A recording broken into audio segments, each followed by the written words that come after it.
What is up, everybody? It is Alex from Heavy New York, calling from Zoom again, and this time we are here with Chris of the Almighty Taboo. Thanks for being here today, man. It's great to have you here. Thank you so much for having me, Alex. Yeah, anytime, anytime. We got the debut Taboo album, the first Taboo album the world will ever hear, coming out September 9th, very soon.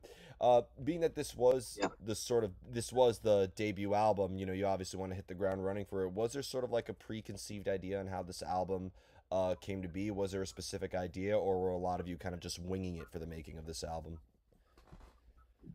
We were definitely more or less winging it, I think. We were doing this under like a total COVID lockdown in Denmark, and Ken called me and he wanted, apparently pretty mates were on a break or couldn't do anything, and he wanted to do some music. So he called me and was like, "Hey man, do you want to write some music?" And I actually thought that he were gonna make like an instrumental guitar album or something. And I thought that, okay, he's just calling me because I work as a producer as well, so I'll do that. I have nothing else to do at the moment. So and it turned out that we wrote some songs, and we decided quite quickly to be a band, if you can say it in that way. Do you feel that maybe the first four singles that we heard off of this album, Flames, Bleeding, Learning to Breathe, and Into the Sun, are a good representation of what this whole album will sound like? Or is there like a lot more to be heard and there's a lot more new tricks and twists we could be expecting? I feel like the first four songs are quite what you can expect from this album, for sure. There are definitely some more. How can I put it? There are more to it than just these four type songs, but they are like they paint the bigger picture, I think. hmm And being that you also are the frontman of the band Hero, were you going into this with like a completely different mindset, as opposed going into Taboo with a different mindset as opposed to Hero, or was there kind of like maybe a similar method that you were applying into this as you did with Hero? I actually thought, and I told myself for quite a while that this was completely different from what I do with Hero, and it turned out that when people listened to it, and especially my wife, she was like, "Well, it's exactly like Hero. So hmm you've done nothing different this time." Well, Ouch. so I guess I just I just work that way. So and I guess when I'm singing, then everything's gonna sound like what I do, I guess. Yeah. So yeah, I feel that there are definitely some things that stands out from how Hero sounds and how Taboo sounds, but I guess when it's my voice singing, then it's quite similar in a way. But it wasn't like you guys formulated this band being like, okay, let's combine Hero with Pretty Maids. Let's kind of combine our past No, efforts. You no, were no. all stepping into uncharted territory, you would say. Yeah, definitely, definitely. We just have had fun, and I enjoyed writing guitar riffs with Ken because he writes different type of guitar riffs that I would have done. So he's more like classic heavy metal type songwriter, and that was fun digging into that because I think I've never done something like it before. So yeah, we just tried and did our best and had fun with it. hmm And I know, like, I'm probably asking this question way too prematurely, but do you see Taboo actually kind of being an additional full time gig and, like, maybe making more music in the future? Or was this sort of like its own little experiment and kind of like a one off sort of scenario? No, no, no, no. That's not premature at all. I mean, quite quickly we decided that this Taboo is not just a studio project or something that we did to, like, you know, just to have fun. Have fun. We are definitely a band, and we are have some gigs coming up and planning more touring and stuff. So it's a real thing. You could say. Hell yeah, hell yeah. Do you feel that maybe Yeah.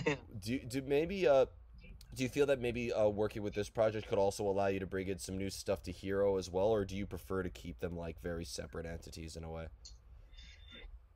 I definitely find inspiration with writing with a guy like Ken, and that will for sure affect Hero as well. So I'm not trying to keep things totally separated. It's all really just a blur in a way. So let's see what comes out of it. Mhm. You also mentioned that you work with a producer as well, and kind of a similar question to the last. But has working as a producer, work? I've always said that the producer's the fifth Beatle, the sixth Beatle. If you're in Slipknot, the 10th Beatle. But do you feel Yeah. that working as a producer, that also teaches you some different things to bring into your band as well? Or when you're working as a producer, it's almost kind of like a completely separate art as opposed to making your own music. That's a tough one. I guess when working as a producer, uh, producing bands that you are not a member of and such, you learn new ways of writing, and you learn a lot from different people and see how they work. That and those experiences you definitely you bring on to your own projects, and producing this Taboo record or Hero album or whatever is basically just friends having fun. There's not like a big I'm the producer guy and you guys play the instruments and stuff. It's just we do whatever we find fun and whatever fits the song. Well, I was interviewing Logan Mader, who produces a lot of albums, and he said that sometimes he feels like the camp counselor in the studio in a way. Yeah, for sure, Yeah. for sure. I can totally agree on. Yeah. Is there a way of learning production and learning how to be a producer just like learning how to sing or play guitar, or is that almost kind of like something you have to have like a natural instinct or feel for in a way, or maybe it just comes as you make more and more music? I guess it just comes along. I guess I've never had like the dream of being a producer and sat down and read books and stuff. It's just like I listen to a lot of music, and I enjoy almost every genre, and it's in. I guess the main thing you can do is have an open mind, and if you have an idea, bring it to the table and see what happens. I mean, that's producing for me. Yeah. And because some people think that a producer, some people do have the false idea where like being a producer is like being the guy behind the mix board too, like in a way. But like, is there Yeah. what would you say is the biggest difference between like a producer and sort of like the engineer in a way?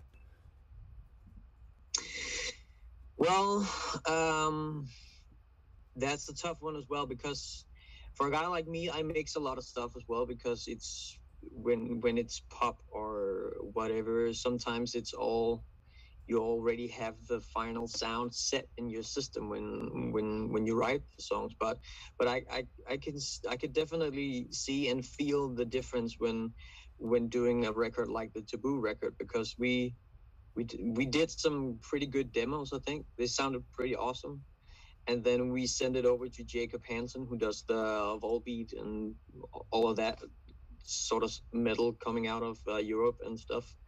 And it sounded like 120% better when he mixed it. So I guess I was just the one, or Ken and I was just the one like drawing the really big picture, and he made it look really nice and done by the end. Mhm. Does the mindset of production change too depending on the genre you're working with? Because I'd imagine like a pop artist wants something completely different from what a metal artist wants in a way. Oh yeah, for sure. I've learned over the years that there are definitely things you can and cannot do in rock or heavy metal. So when it comes to pop, it's just yeah, whatever. It's a trend thing. So if this year we use vocal chops, then you have to use the vocal chops and take it from there. But in heavy, it's like or rock, it's like you gotta have the guitar riff. So you start out with that. So yeah.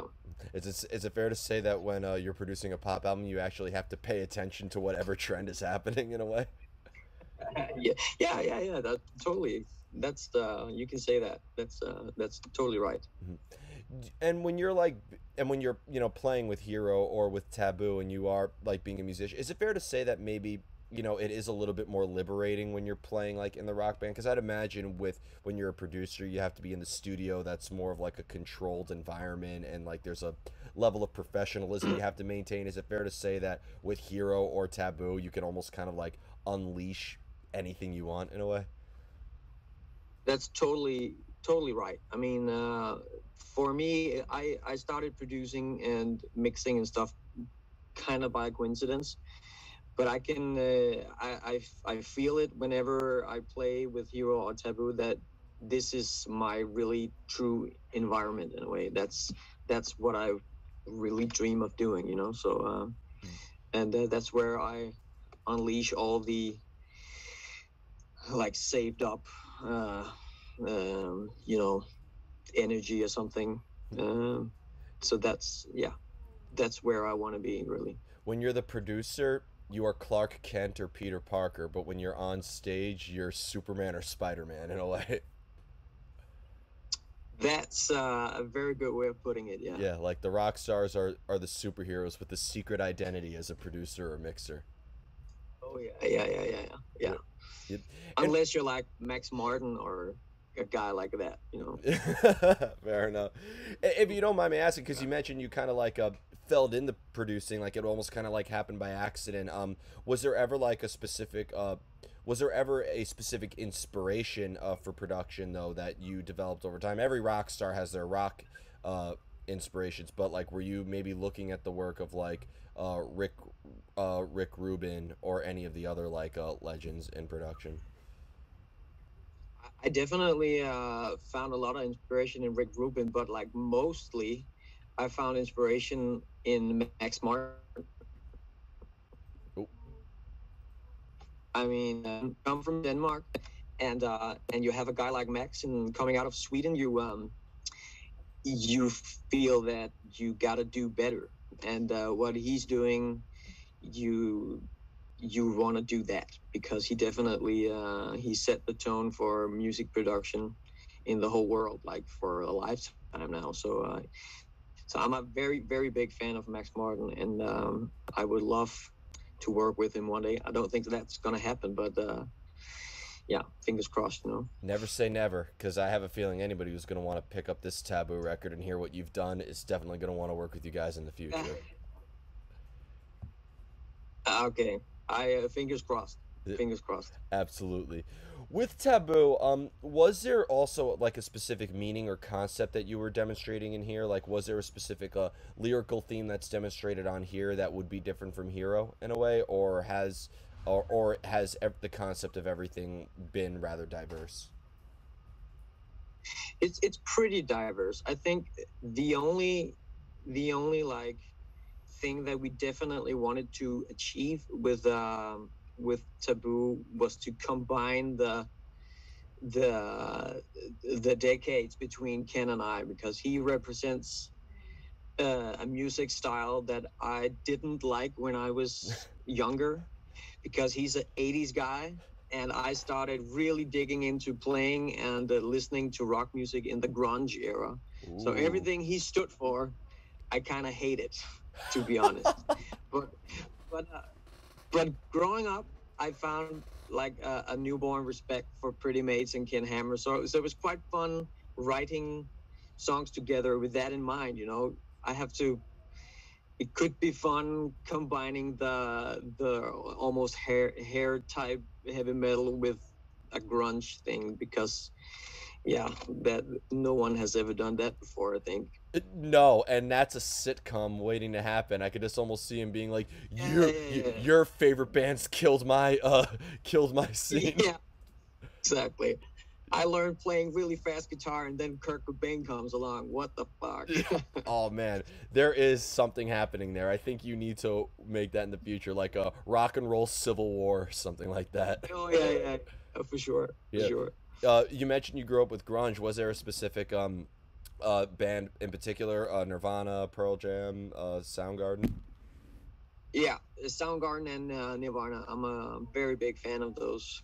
Um, yeah, that was my go-to bands. Super unknown or Bad Motorfinger. You had to pick one. Ah, Super Unknown. That's the right answer Yeah. right there. That is the Yeah. right answer. Thank. Fell on Black Yeah. Days is the best grunge song of all time, in my opinion. Yeah. Yeah. For sure. Yep. No doubt about it. Are you a fan of Alice in Chains too, or?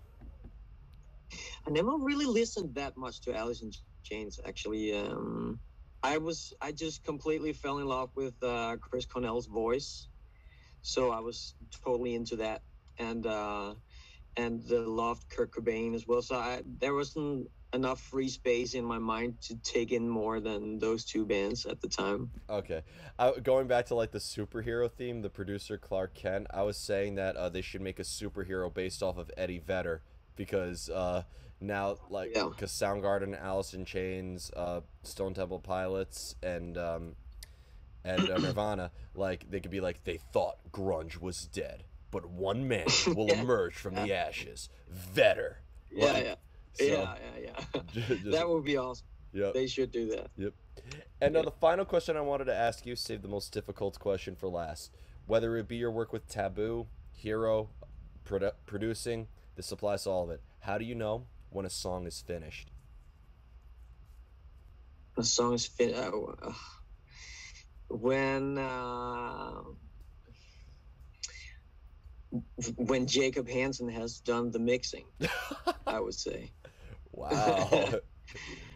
Well, it's, I guess from my point of view, a song is never finished. Or I could go with the easy answer, and the song is finished when there's no more coffee. I never had that answer before. Yeah. But yeah, somewhere in between those answers, I guess. I like the coffee answer better than the song's never finished. That's the easy answer. I've gotten that most of the time. I think the coffee one is. But it's kind of true though, because you work and write and rewrite, and then you look at the coffee machine and there's no more left, and you have to kind of leave the studio, and that's where you release the song, and you think of something else, and you think of coffee, and when you come back you can listen back to the song, and then you're like, well, it's all right, let's write another one, and then I guess the song's done. Fair enough. I would have thought that they would have said it's finished when there's no more beer, but coffee works too. Oh yeah. Yeah. You could say that. So before we go, I want to thank you so much for your time and for such a great conversation. Is there just anything else with Taboo that you would like to promote for the release of this album in terms of tours or shows or even new music with Taboo? Well, I can't really say a lot about shows because we have two left in Denmark, and I doubt that any of the listeners to your show will join us in Denmark. But We have Danish listeners. You never know.